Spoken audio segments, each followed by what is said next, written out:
दोस्तों नमस्कार, कैसे हैं आप लोग। चलो स्टार्ट कर लेते हैं आज की क्लास। पिछली क्लासें नहीं देखी हैं तो ज़रूर देखिए जाकर, ठीक। क्लास स्टार्ट करने से पहले थोड़ा देख लेते हैं अपना बैच के बारे में जो चल रहा है, ठीक है। ये आप तक अभी तक आपने नहीं ज्वाइन किया है तो ज़रूर ज्वाइन कर लीजिए, जिससे इसका आपको फ़ायदा मिल सके, ठीक है। जिससे आपको इसका फ़ायदा मिल सके, जिससे आपको इसका फ़ायदा मिल सके। देखो,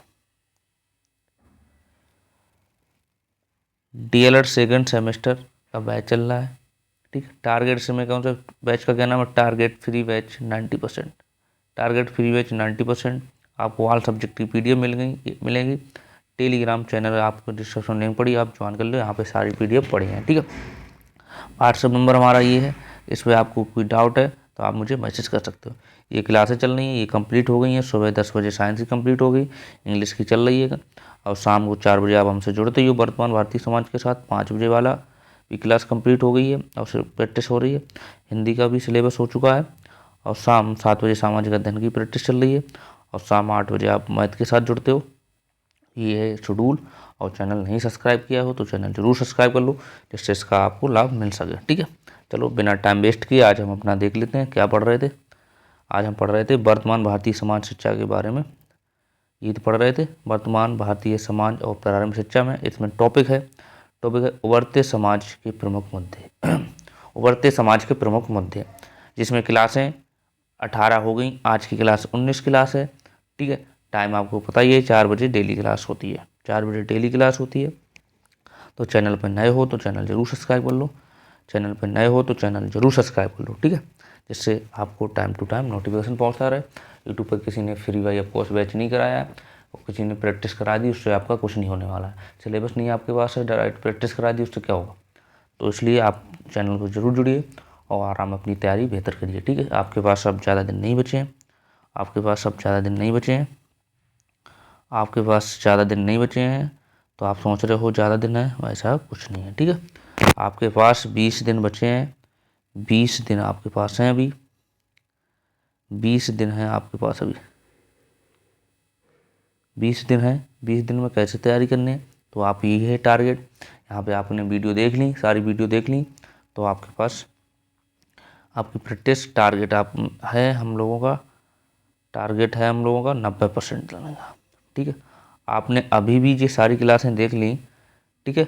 अभी भी सारी क्लासें देख ली तो आपकी 90% बन जाएगी, ठीक। 90% बन जाएगी, आपने अभी भी क्लासें सारी देख ली तो। क्योंकि सिलेबस डीएलएड में ज़्यादा नहीं है और ज़्यादा पूछा भी नहीं जाता है, ठीक है। जितना सिलेबस है उतना कंप्लीट करा दिया गया है और प्रैक्टिस चल रही है, ठीक है। चलो फिर आपकी मर्जी है, जैसा आपको अच्छा लगे, जैसे आपको बेहतर समझो। 20 दिन है आपके पास जैसे तैयारी करने। आपके 10 फरवरी सेकेंड सेमेस्टर वालों 10 फरवरी से 13 फरवरी तक पेपर स्टार्ट हो जाएंगे। या तो 10 से स्टार्ट हो जाएंगे या 13 से स्टार्ट हो जाएंगे पेपर फरवरी। तो देख लो आपके पास कितना टाइम है, उसी हिसाब से आप कर सकते हो। चलो बिना टाइम वेस्ट करे तो आप और साथ में लाइक भी कर दिया करो भाई। चलो देखते हैं आज पढ़ेंगे क्या। उभरते हुए समाज में पढ़ेंगे। उभरते हुए समाज में हम पढ़ रहे होंगे शिक्षा का सार्वभौमिकरण एवं शिक्षक अवसर की समानता। इसमें क्या पढ़ रहे हैं, उभरते हुए समाज में। उभरते हुए समाज में क्या पढ़ रहे होंगे, उभरते हुए समाज में पढ़ रहे होंगे हम उभरते हुए समाज। उभरते हुए समाज में क्या पढ़ रहे हैं, उभरते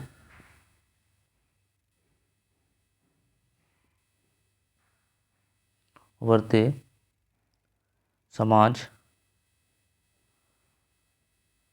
समाज के प्रमुख मुद्दे के प्रमुख मुद्दे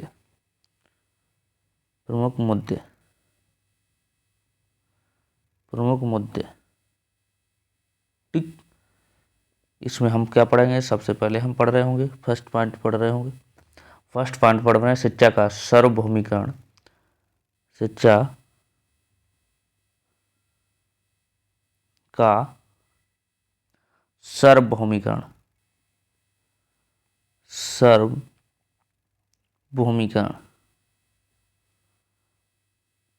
करण सार्वभौमिकरण एवं एवं शैक्षिक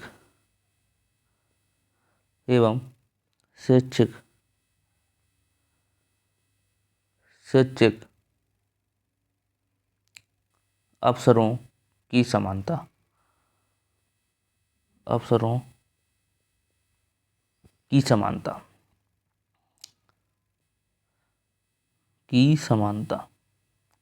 ये आपने सिलेबस तो देखा ही है, सिलेबस हम लोगों ने पहले डिस्कशन कर लिया, तो ये हम आज पढ़ रहे होंगे। ठीक, ये हम पहले पढ़ लें, उसके बाद ये पढ़ रहे होंगे। ठीक है, उसके बाद दूसरा टॉपिक पढ़ेंगे, तो सार्वभौमिक शिक्षा का सार्वभौमिकरण एवं शैक्षिक अवसरों की समानता, मतलब शिक्षा में बच्चों को कैसे अवसर देना चाहिए और कैसे पढ़ाना चाहिए। ठीक है, तो ये पढ़ रहे होंगे। दूसरा पॉइंट पढ़ रहे होंगे हम, दूसरा पॉइंट पढ़ रहे हैं, दूसरा पॉइंट पढ़ रहे होंगे, दूसरा पॉइंट पढ़ रहे होंगे शिक्षा का व्यवसायीकरण एवं इस पर नियंत्रण। शिक्षा शिक्षा का शिक्षा का व्यवसायीकरण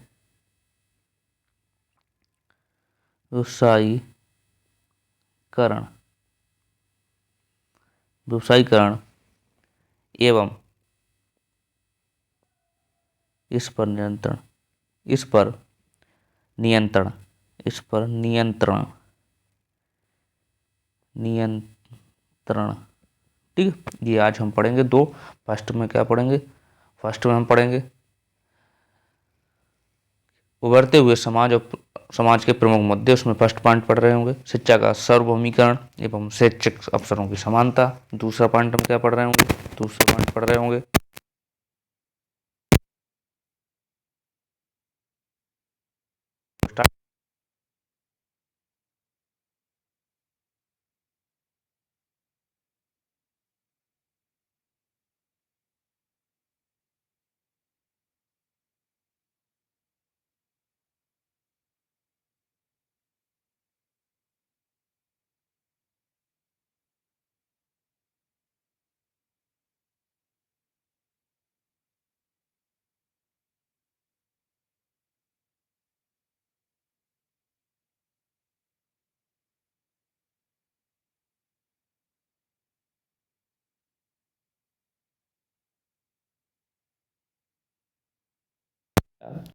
का सार्वभौमिकरण एवं शैक्षिक अवसरों की समानता। इसमें क्या है पढ़ लेते हैं।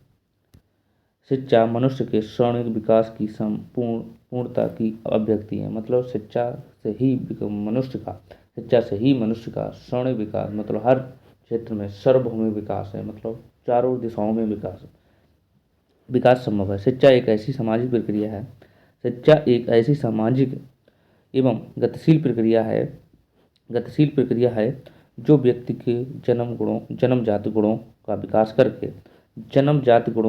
करके करके उसके व्यक्तित्व को अभिसंचित, पुष्टित और पल्लवित करती है। मतलब शिक्षा एक जन्मजात ऐसी प्रक्रिया है जो व्यक्ति के जन्मजात गुणों को विकसित करके अभिसंचित और पल्लवित करती है। ठीक, शिक्षा ही एक ऐसा माध्यम है जो व्यक्ति का स्वर्ण विकास करता है और सही मार्ग दिखाता है। ठीक है, व्यक्ति को सामाजिक वातावरण के साथ साथ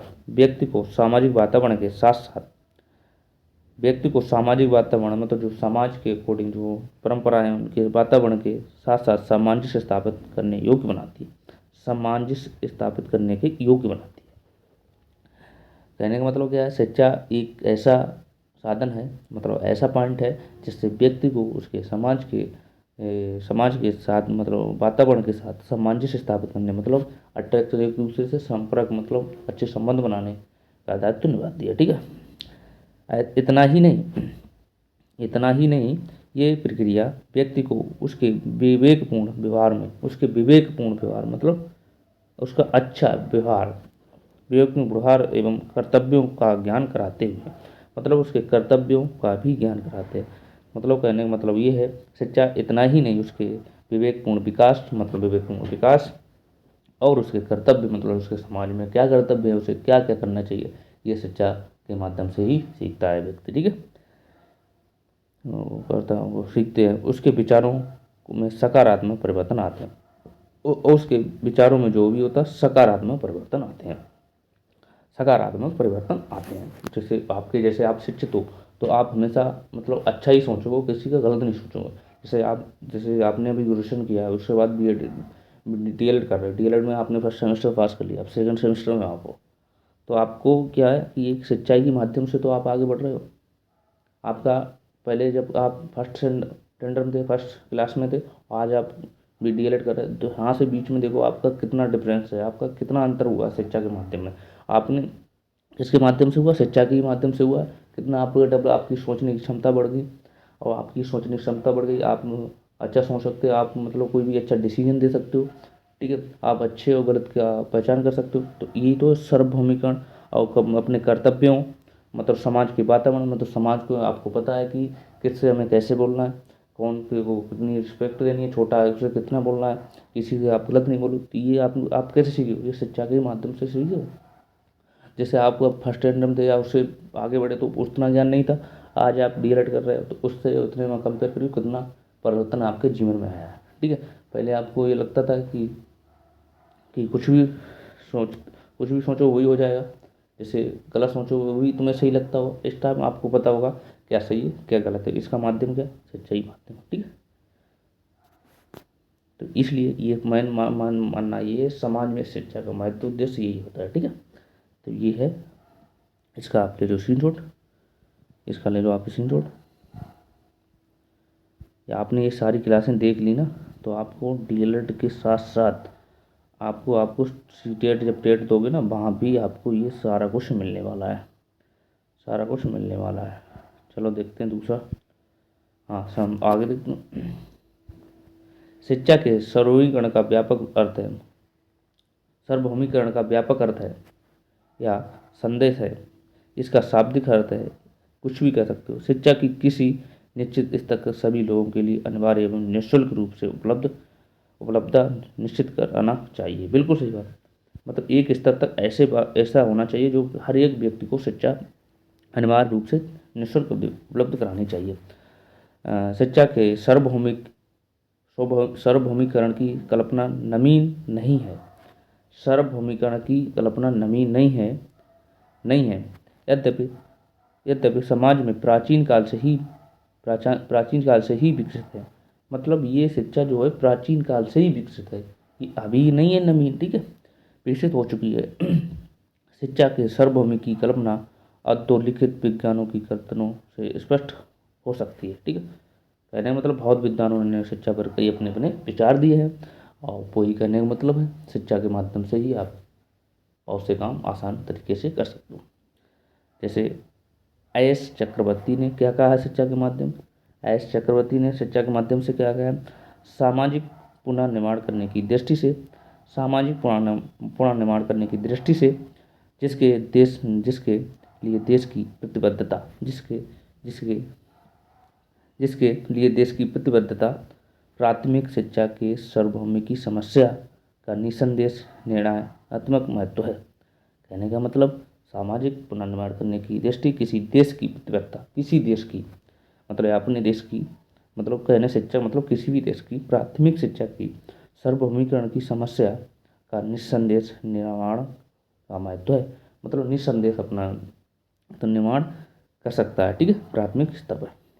तो ये किसने कहा? ये पॉइंट आपसे पूछ लिया जाता है, ये आपका इम्पोर्टेंट पॉइंट है। किसने कहा? ये कहा है एस चक्रवर्ती ने, ठीक। ये एक वैज्ञानिक रहे हैं एस चक्रवर्ती। तो इसका आप ले लो स्क्रीनशॉट। नेक्स्ट देखते हैं, शिक्षा के सार्वभौमिकरण के उद्देश्य क्या है? उद्देश्य क्या है? सार्वभौमिकरण के उद्देश्य क्या है? शिक्षा के सार्वभौमिकरण के उद्देश्य, शिक्षा मनुष्य की एक विशेष उपलब्धि है। बिल्कुल सही बात है, शिक्षा मनुष्य की एक विशेष उपलब्धि है। आप शिक्षा प्राप्त क्यों कर रहे हो? एक अलग अपनी पहचान बनाने के लिए समाज में कर रहे हो, एक अच्छा नागरिक बनने के लिए कर रहे हो, ठीक है। अतिकाल से ही मनुष्य के ने जागरूक रहकर अपनी व्यक्ति की का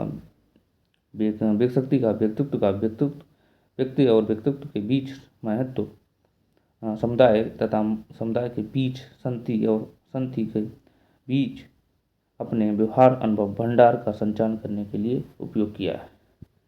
कहने का मतलब ये, शिक्षा के माध्यम से ही लोगों ने अनेक प्रकार के एक्सपेरिमेंट किए हैं, बहुत सारे प्रयोग किए हैं।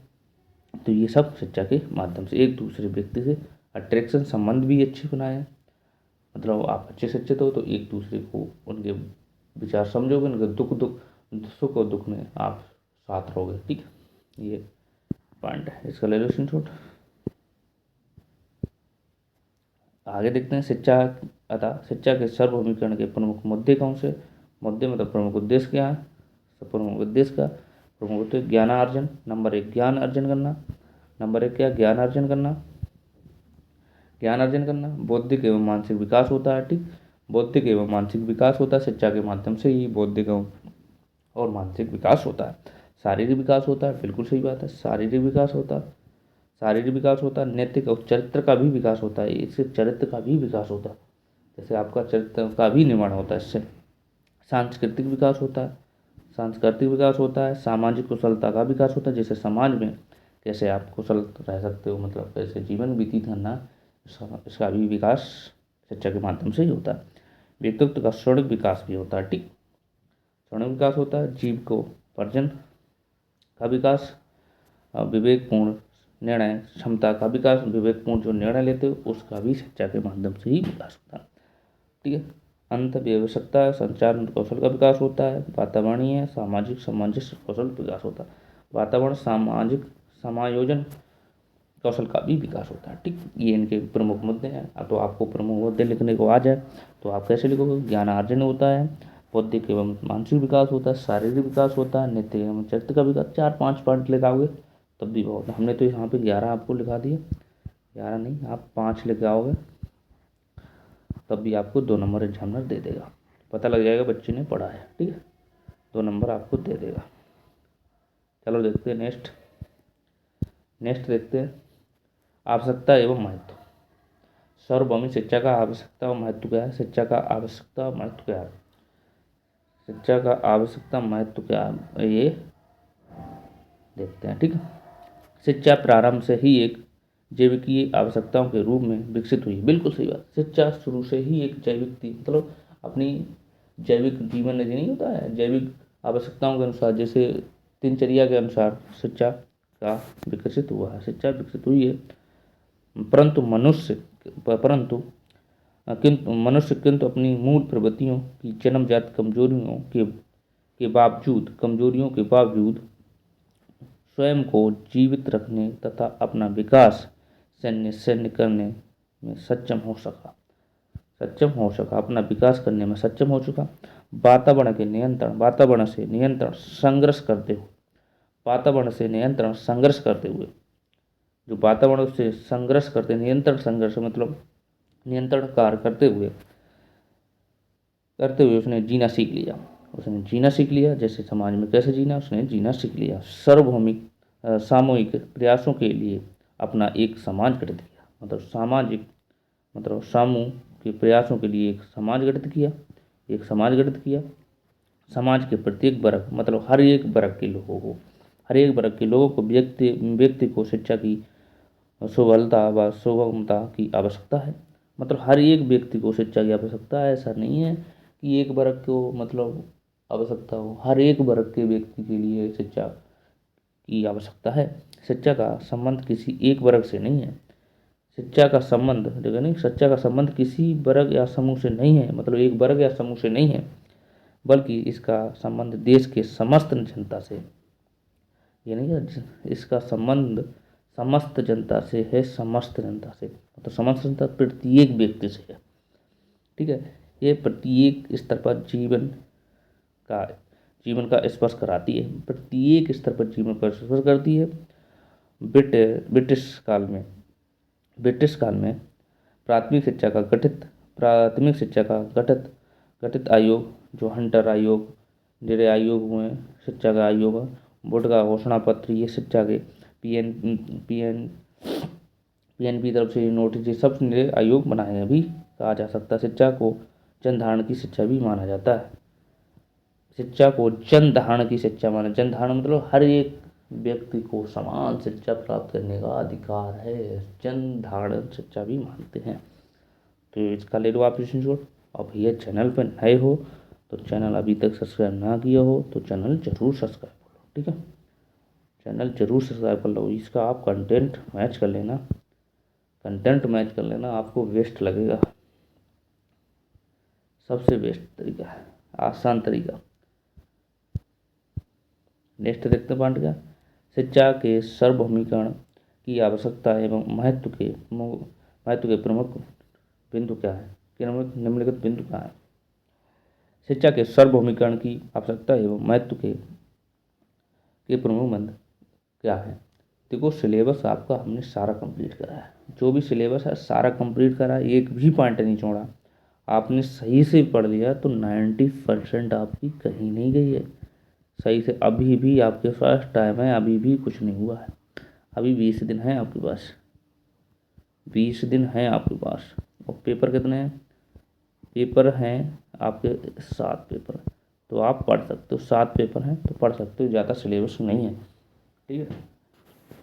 आपने ये सारी क्लासें देख ली ना, ज़्यादा क्लासें नहीं पढ़ी हैं, जितनी थोड़ी क्लास ही हैं इसमें सारा सिलेबस है, सारी प्रैक्टिस है, इतनी सब कुछ देख के आप चले गए तो आपका कहीं भी 90% कम नहीं आएगी कहीं से भी, ठीक है। आप जब एग्ज़ाम देने जाओ अब फिर मैच कर लेना, जो सर ने पढ़ाया वही है सब बेस्ट है या नहीं है, ठीक है, वही है या नहीं है। चलो देखते हैं सार्वभौमिक शिक्षा के महत्वपूर्ण बिंदु। नंबर 1 पॉइंट्स में क्या है, चैनल जरूर सब्सक्राइब कर लो भैया, चैनल सब्सक्राइब ना किया हो तो। सारस्यता एवं नैतिक विस्तार, क्षेत्रिक विस्तार या नैतिक विस्तार एक ही बात होती है। दैनिक जीवन की आवश्यकताओं की पूर्ति, इसमें दैनिक जीवन की आवश्यकताओं की पूर्ति होती है, सुबह शिक्षा होती है, ठीक है। चौथा पॉइंट व्यक्तित्व का विकास होता है। पांचवा पॉइंट है सफल जनतंत्र का निर्माण होता है, सफल जनतंत्र का निर्माण होता है। और राजनीतिक जागरूकता होती है, जागरूकता राजनीतिक में जागरूकता होती है। जैसे राजनेता हैं जो आपने देखा हो ये भी शिक्षक होते हैं, ऐसी बात नहीं है कि अनपढ़ हों। सामाजिक समानता में अभिवृद्धि होती है, सामाजिक समानता में अभिवृद्धि होती है। सामाजिक आर्थिक राजनीतिक का न्याय की भावना विकास होता है और संप्रदायता का मूल्य नाश होता है, ठीक। तो ये इसके पॉइंट से आप उसे नोट कर सकते हो या स्क्रीनशॉट ले लो। समस्या क्या होती है, समस्या देख लेते हैं, समस्याएं क्या क्या आती हैं, समस्याएं क्या क्या आती हैं। समस्याएं भारतीय संविधान के अनुच्छेद 45 के अनुसार संविधान लागू होने से, भारतीय संविधान के अनुच्छेद जो भारत का संविधान है उसमें अनुच्छेद आर्टिकल 45 मतलब 45 के अनुसार संविधान लागू होने से 10 वर्ष के अंदर 6 से 14 वर्ष तक की आयु के सभी छात्रों को निःशुल्क शिक्षा देने का संकल्प लिया गया था। मतलब भारतीय संविधान में अनुच्छेद 45 में, संविधान 45 में 10 वर्ष के जो बच्चे थे, 10 वर्ष से अंदर जो 6 से 14 वर्ष तक की आयु के सभी बच्चों को निःशुल्क एवं अनिवार्य शिक्षा देने का प्रयत्न किया गया, तो मतलब संकल्प लिया गया, जो प्राथमिक शिक्षा के सार्वभौमिकरण की परमा आवश्यक है, ठीक है, जो प्राथमिक शिक्षा के लिए आवश्यक है। सार्वभौमिकताकरण के अधोलिखित समस्याएं क्या क्या थी, समस्याएं देखते हैं। नंबर एक क्या थी, सुविधाओं की सार्वभौमिकरण का अभाव था, जो सुविधाएं थी उनका अभाव था, पूर्ण रूप से सुविधाएं बच्चों को नहीं मिल पाती थी, वो अभाव था, ठीक है। नंबर 2 नामांकन की सार्वभौमिकता का, नामांकन नहीं हो रहे थे, बच्चे एडमिशन नहीं ले रहे, नामांकन की सार्वभौमिकता का अभाव था। शिक्षा को बीच में ही छोड़ने की सार्वभौमिकता, जिसे बच्चे के पास बीच में ही शिक्षा छोड़ देता था अधूरी, तो ये सब इसका सब पॉइंट रखते हुए संविधान के आर्टिकल 45 में 10 वर्ष के अंदर बच्चों को, जैसे 14 वर्ष की आय के सभी बच्चों को निःशुल्क और अनिवार्य शिक्षा दी, जिसमें क्या आती सार्वभौमिक अधोलिखित समस्याएं क्या आई थी सामने, सुविधाओं की सार्वभौमिकता का अभाव था, नामांकन हो नहीं रहे थे, मतलब बच्चे एडमिशन ले नहीं रहे हैं, और शिक्षा का बीच में ही छोड़ देना, बहुत अच्छे बच्चे थे, घर की आर्थिक स्थिति अच्छी ना होने के कारण, उनके मम्मी पापा गरीब हों तो होने के कारण वो अपने बच्चों को नहीं पढ़ाते, वो घर पे ही काम उन पर देते थे, ठीक है। तो ये पॉइंट है, आप नोट कर लीजिए। ये पॉइंट आप नोट कर लीजिए। शिक्षा में अवसरों की समानता का अर्थ। शिक्षा में अवसरों की समानता का अर्थ क्या है? शिक्षा में समानताओं की अर्थ क्या है? शिक्षा में अवसरों की समानता का अर्थ देख लेते हैं।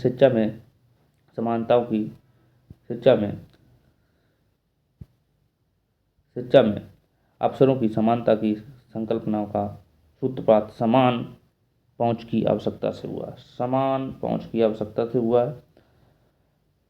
एम एस गोरे वैज्ञानिक हैं, 1975 में के अनुसार से अवसरों में समानता के निरपेक्ष लक्ष्य तथा इन कार्यों के लिए असमान पुरस्कार देने की सामाजिक आवश्यकता है।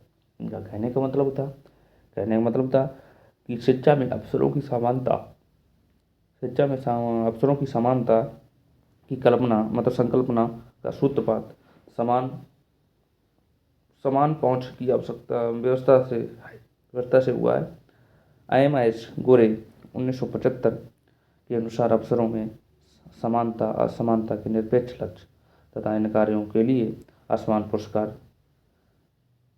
की सामाजिक आवश्यकता है, जिनके लिए अपेक्षित कौशल विशेषताएं शारीरिक शक्ति या अन्य गुणों के स्तरों से संबंध मांगे असमान होती हैं के माध्यम एवं समझौता है। ठीक इसके अनुसार अवसरों की समानता में प्रत्यय और गतिविधियों के माध्यम से समान नियत होना चाहिए।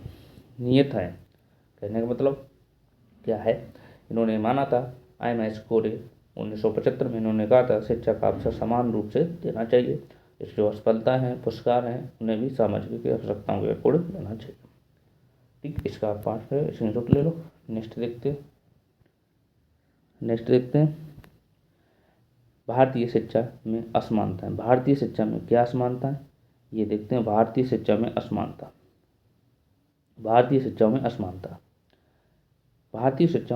क्या है?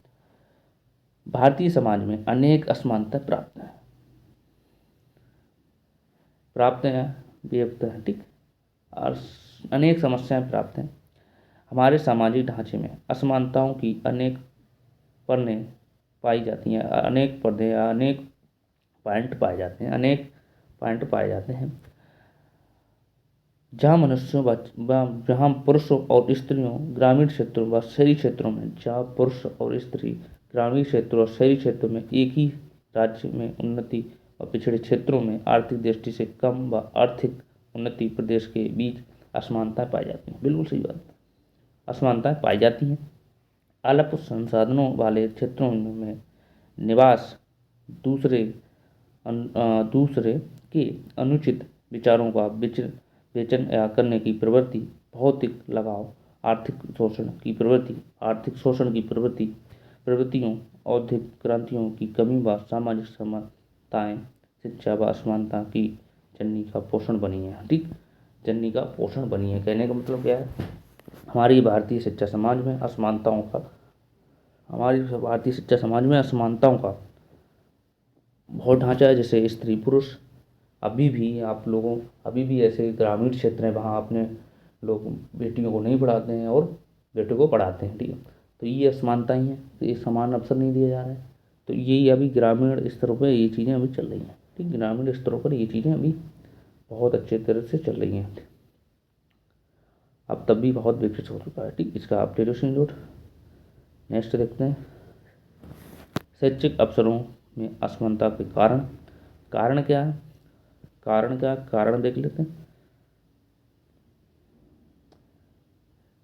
शैक्षिक अवसरों में असमानताओं के कारण अनिहित अयोग्यता या श्रेष्ठता किसी विशिष्ट नस्ल जाति कोई विशिष्ट नस्ल जाति धर्म की अर्थ है या नहीं है। हम विभिन्न वर्गों के लोगों को उपलब्ध सुविधाओं में समानता स्थापित करके अधिक अच्छे पुरस्कार की प्राप्ति के लिए समाज के लोगों के बीच स्वार्थ प्रतियोगिता प्रतियोगिता स्वास्थ्य प्रतियोगिता से सुदृढ़ नींव रख सकते हैं। सक्रिय या सफल समानता संवर्धन प्रयासों के लिए शैक्षिक असमानताओं के कारणों का अध्ययन जरूरी है। ये कारक निम्नवत हैं, देख लेते हैं। नंबर 1, निधनता। निधनता किसी भी समाज के लिए, ये नहीं है कि आप हर एक समाज वर्ग के लिए लोगों के, हर एक समाज वर्ग, हर प्रत्येक समाज वर्ग के लिए बात हो रही है। समाज वर्ग के लोगों के लिए, प्रत्येक समाज वर्ग के लोगों के लिए अभिशाप होती है। ठीक है। हमारे देश में सामाजिक आर्थिक विकास की विभिन्न स्तरों के विषमास्थितियाँ, मतलब जो विषम जातीय क्षेत्र हैं, इस दृष्टि से हमारे विद्यार्थी प्रशासनों की उदासीन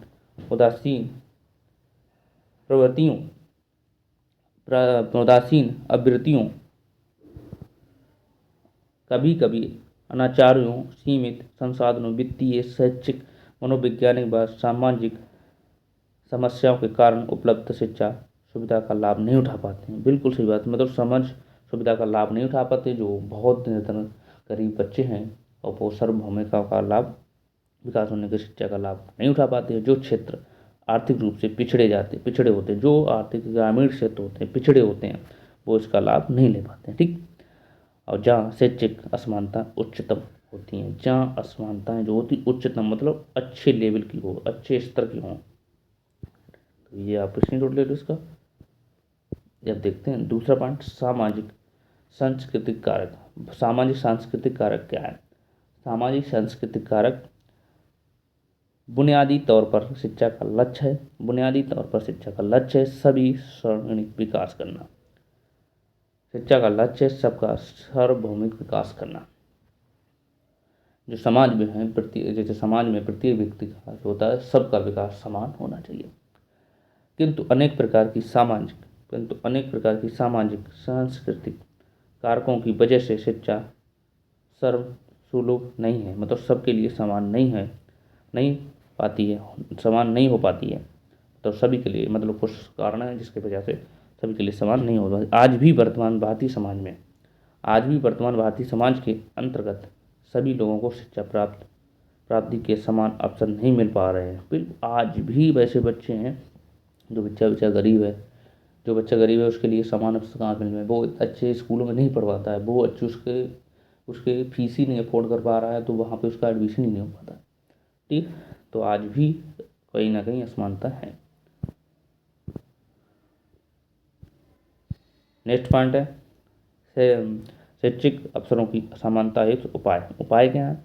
नंबर 1, अर्थात संभव विद्यार्थियों के घर के पास एक संस्थाएं स्थापित की जाए, मतलब ज़्यादा दूर संस्थाएं नहीं होनी चाहिए।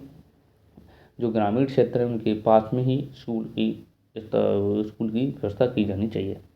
दूसरा पॉइंट, छात्रावास सुविधाओं को बढ़ावा दिया जाना चाहिए, जिससे बच्चे जो गरीब है वो फ्री में रह के वहाँ की शिक्षा।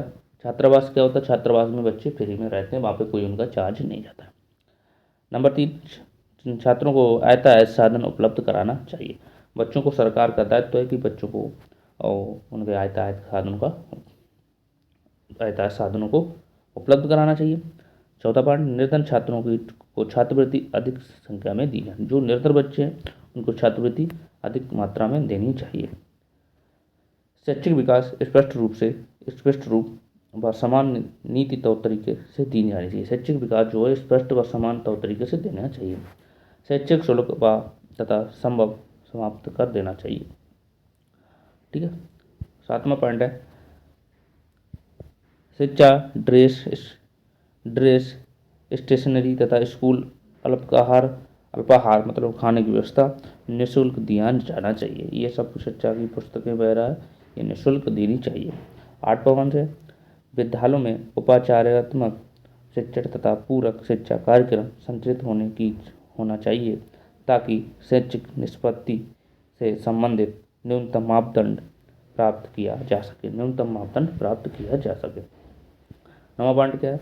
दूरस्थ शिक्षा मतलब दूर प्राणी को सशक्त एवं सुगोल बनाना चाहिए। जो दूर की शिक्षा व्यवस्था है उसे भी सशक्त और बनाना चाहिए। तो ये पॉइंट आप लिख लो। आप 4-5 पॉइंट लिखाओगे तब भी बहुत है, 5 पॉइंट लिख दो बहुत है, इतना लिखने की कोई ज़रूरत नहीं है, इतना लिखने की कोई ज़रूरत नहीं, आराम से 5 पॉइंट लिख दो हो जाएगा। इतना लिखने की ज़रूरत नहीं है, 5 पॉइंट लिख दो हो जाएगा। आप पढ़ेंगे, ये तो ख़त्म हो गया, ये तो हो गया ख़त्म। अब हम पढ़ रहे होंगे दूसरा पॉइंट, क्या ख़त्म हो गया, ये हो गया ख़त्म, पॉइंट ख़त्म हो गया फर्स्ट वाला पॉइंट। ये पॉइंट यहाँ पे हम लोगों ने देखा था, ये पॉइंट हो गया ख़त्म, ये पॉइंट खत्म हो गया, ये पॉइंट हो गया ख़त्म। शिक्षा का सार्वभौमिकरण एवं शिक्षक अवसरों की समानता। अब हम क्या पढ़ेंगे, अब हम पढ़ेंगे दूसरा पॉइंट, शिक्षा का व्यवसायीकरण एवं उस पर नियंत्रण, उस पर नियंत्रण, ये पॉइंट पढ़ेंगे। ठीक, चलो। और अभी तक चैनल नहीं सब्सक्राइब किया तो भैया जरूर कर लो, और लाइक भी साथ में कर दिया करो। ठीक है, लाइक भी साथ में कर दिया करो। चलो देखते हैं अब शिक्षा का व्यवसायीकरण एवं उस पर नियंत्रण। दूसरा पॉइंट क्या है, शिक्षा पर व्यवसायीकरण एवं उन पर नियंत्रण। शिक्षा पर व्यवसायीकरण एवं उस पर नियंत्रण क्या है, व्यवसायीकरण का अर्थ एवं परिभाषा क्या है, परिभाषा देख लेते हैं। व्यवसायीकरण का सामान्य अर्थ है किसी व्यवसाय विशेष से होता है, किसी मतलब कहने का मतलब है शिक्षा व्यवसाय का अर्थ परिभाषा, व्यवसायीकरण का सामान्य अर्थ किसी व्यवसाय विशेष से होता है, जिस व्यवसाय से संबंधित व्यक्ति होता है उसे उस व्यवसाय सदस्य के रूप में स्वीकार किया जाता है। जिस वर्ग का लोग होते हैं उसे उससे स्वीकार किया जाता है। व्यवसाय को एक गतिविधियों के उपयोग में व्यक्ति अपना पालन पोषण करता है, मतलब अपना जीवन व्यतीत करता है। सामान्य उस व्यक्ति को ही व्यवसाय के नाम से संबोधित किया जाता है। व्यक्ति किसी न किसी व्यवसाय से अवश्य ही संबद्ध रहता है, मतलब जुड़ा रहता है, किसी न किसी व्यवसाय से वो जुड़ा रहता है। कहने का मतलब क्या था, व्यवसाय का अर्थ है या परिभाषा है, व्यवसाय सामान्य या किसी व्यवसाय विशेष से होता है जिस व्यवसाय से संबंधित व्यक्ति होता है, मतलब जिस व्यवसाय से वो जुड़ा हुआ होता है। ठीक है, वो किसी न किसी से जुड़ा या संबद्ध आवश्यक होता है। तो इसका आप ले लो स्क्रीनशॉट। नेक्स्ट देखते हैं, व्यवसाय मतलब किसने कहा, श्रीमती आर के शर्मा ने कहा है। इसे व्यवसायीकरण शब्द से आशय समाज की उन दायित्वों या वर्ग के समूह से है जिसे व्यवसाय विशेष का नाम दिया जाता है, जो समाज और उसके सदस्यों के लिए कल्याणकारी होता है। समाज और उसके सदस्यों के लिए कल्याणकारी है, जो जिस वर्ग का लोग होते हैं उसे सदस्य माना जाता है। ठीक, अब देखते हैं व्यवसायीकरण व शिक्षा का संबंध। व्यवसायीकरण एवं शिक्षा का संबंध एक दूसरे से परस्पर घनिष्ठ है। परस्पर क्या है, घनिष्ठ है। परस्पर क्या है, घनिष्ठ है, घनिष्ठ संबंध रखते हैं, मतलब एक दूसरे से अच्छे संबंध रखते हैं। व्यवसायीकरण एक शिक्षा एक ही सिक्के के पहलू, एक ही सिक्के के दो पहलू हैं। व्यवसायीकरण और शिक्षा एक ही सिक्के के पहलू हैं, ठीक, एक दूसरे से जुड़े हुए हैं, क्योंकि शिक्षा के द्वारा ही व्यवसायीकरण के विभिन्न मार्ग प्रविष्ट होते हैं, विभिन्न मार्ग होते हैं, मतलब विभिन्न मार्ग खुलते हैं। ठीक है, शिक्षा एक व्यवसायीकरण के माध्यम से युक्तियों एवं सार्थक संबंधों का विश्लेषण होता है, मतलब विश्लेषण होता है और दो लिखित बिंदुओं के आधार पर किया जा सकता है। ठीक, तो इसका आप ले लो स्क्रीनशॉट, इसका ले लो आप स्क्रीनशॉट, इसका ले लो आप स्क्रीनशॉट। चलते हैं फिर नेक्स्ट पे। नेक्स्ट क्या है, प्रमुख बिंदु। शिक्षक प्रमुख बिंदु क्या है, प्रमुख बिंदु देखते, शिक्षा के द्वारा ही छात्रों को अपने भावी जीवन के लिए उचित समस्या के लिए चयनित पूर्ण विवेक निर्णय क्षमता विकास हेतु दिशा मिल सकती है। शिक्षा के द्वारा ही, दूसरा पॉइंट है, शिक्षा के द्वारा मतलब फर्स्ट पॉइंट क्या, शिक्षा के द्वारा ही छात्रों को अपने भावी जीवन के लिए उचित व्यवसाय के लिए चयन हेतु विवेकपूर्ण निर्णय लेने की क्षमता होती है। ठीक है, दूसरा पॉइंट है, शिक्षा के द्वारा ही व्यवसायीकरण विभिन्न क्षेत्रों का विकास किया जाता है, बिल्कुल सही बात है। तीसरा पॉइंट है, व्यवसायीकरण की प्रक्रिया का विकास समाज एवं देश की शिक्षा व्यवस्था पर निर्भर करता है, बिल्कुल देश की शिक्षा व्यवस्था पर निर्भर करता है। जिस देश की शिक्षा व्यवस्था जितनी उचित ही होगी, देश उसका व्यवसाय और विविधता उतनी ही तीव्र गति से हो। जिस देश की शिक्षा व्यवस्था जितनी अच्छी होगी, उसका विकास डेवलप उतना ही अच्छा होगा। चौथा पॉइंट क्या है? वर्तमान परिवेश में व्यवसायीकरण से संबद्ध शिक्षा की मानव कल्याण का मार्ग निर्देशित करता है। बिल्कुल सही, शिक्षा के द्वारा ही बालक मतलब व्यक्ति का मार्ग निर्देशित करता है, मतलब मार्ग अच्छा होता है। ठीक है, इसका ले लो स्क्रीनशॉट। आगे देखते हैं व्यवसायीकरण एवं समाज के संबंध, अंतर संबंध क्या क्या है। ठीक है, ये देखते हैं। जहाँ एक ओर शिक्षा का संबंध व्यवसायीकरण से है, वहीं दूसरी ओर से व्यवसायीकरण का संबंध एक समाज से भी है। समाज के ही एक सिक्के के दो पहलू, मतलब शिक्षा और समाज के ही एक दो पहलू हैं कि जहाँ समाज की कल्पना की जाती है, वहाँ व्यवसायीकरण के पक्ष को अनिवार्य रूप से स्वीकार किया जाता है। जहाँ समाज की बात की जाती है, वहाँ व्यवसायीकरण भी बाद में जोड़ा जाता है, वहाँ भी उसकी भी बात की जाती है। व्यवसाय से अभाव में प्रत्यक्ष और परोक्ष के रूप में समाज का सदस्य का जीवन यापन संभव नहीं हो सकता, उसके बिना जीवन संभव नहीं हो सकता। व्यवसायीकरण का एवं समाज का घनिष्ठ संबंध होता है। व्यवसायीकरण और समाज का घनिष्ठ संबंध होता है। निम्नलिखित बिंदुओं पर विचार किया जा सकता है। निम्नलिखित बिंदुओं क्या है वो देखते हैं। तो व्यवसाय और समाज का संबंध एक ही सिक्के के दो पहलू होते हैं, उनका संबंध अच्छा होता है, एक दूसरे से जुड़े होते हैं। ठीक, नेक्स्ट देखते हैं, इनके बिंदु देख लेते हैं। बिंदु तो वर्तमान समाज में व्यवसाय शिक्षा को ही महत्व दिया जाता है, क्योंकि व्यवसाय ही मानवीय आकांक्षाओं की पूर्ति करता है। ठीक, दूसरा पॉइंट है समाज में व्यवसाय में से ही रहित से क्रियाओं एवं निर्धारित क्रियाओं को अंतर्गत सम्मिलित किया जाता है, जबकि व्यवसाय से क्रियाओं को ही सार्थक क्रियाओं के रूप में व्यवसाय के रूप में प्राप्त होती है। ठीक, दूसरा पॉइंट होगा। तीसरा पॉइंट क्या है?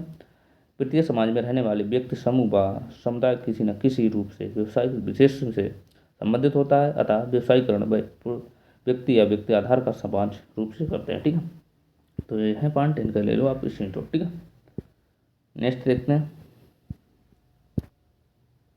देखते हैं।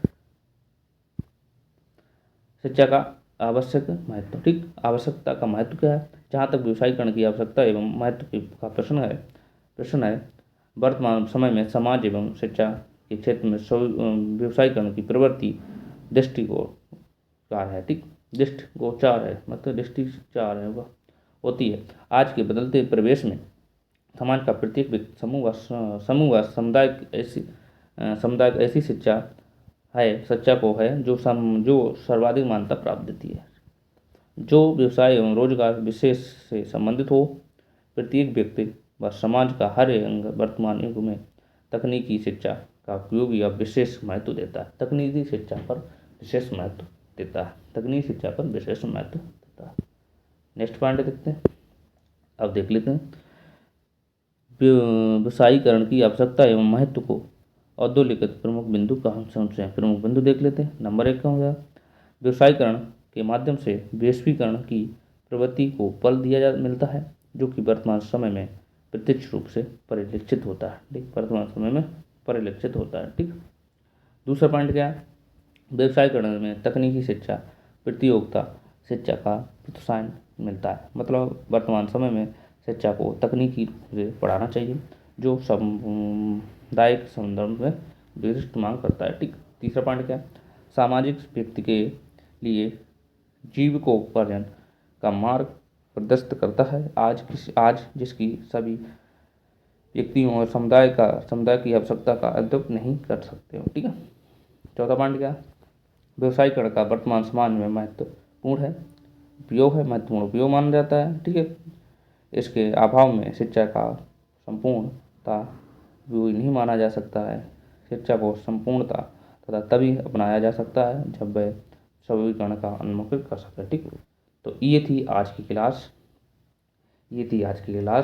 तो कैसी लगी क्लास कमेंट बॉक्स में ज़रूर बताना, और चैनल पे नहीं सब्सक्राइब किया चैनल भी सब्सक्राइब कर लेना। तो ये थी आज की क्लास। कल हम क्या पढ़ रहे होंगे? कल हम पढ़ रहे होंगे बचपन छीनना या बाल श्रम। बचपन छीनना या चिंता या बाल श्रम पढ़ेंगे। निःशुल्क शिक्षा अनिवार्य में बाधक, निःशुल्क शिक्षा अनिवार्य बाल शिक्षा में बाधक, बाधक जो होते हैं जनसंख्या क्षेत्र पढ़ेंगे, और जातिवाद या अलगाववाद, ये सब कल हम पढ़ेंगे। ठीक है, कल ये पढ़ेंगे, कल तो ये सब पढ़ के आना। तो आज हमने पढ़ लिए हैं 2 पॉइंट। उभरते हुए समाज में, ठीक, क्या चल रहा है, उभरते समाज के प्रमुख मुद्दे में ये सब हम पढ़ रहे हैं। ठीक है, मुद्दे ये सब हम पढ़ रहे होंगे। ठीक है, तो चैनल सब्सक्राइब नहीं किया हो तो चैनल सब्सक्राइब कर लो। सिलेबस ख़त्म होने वाला है, ज़्यादा नहीं, 2-3 क्लासें और होगी। ज़्यादा क्लास हो जाए, क्लास ज़्यादा नहीं, 4 क्लासें और होगी। 4 क्लासों में सिलेबस आपका ख़त्म हो जाएगा। ठीक, उसके बाद इसका पूरा प्रैक्टिस करेंगे भाई प्रॉपर और इसकी आपको PDF भी मिलेगी। टेलीग्राम चैनल पे आप जुड़ जाइए, डिस्क्रिप्शन में लिंक पढ़िए। चलो ठीक है, और चैनल्स अपने दोस्तों को भी शेयर करो और इसका लाभ उठा सको। ठीक है, चलो फिर मिलते हैं नेक्स्ट क्लास में, तब तक के लिए थैंक यू और बाय बाय।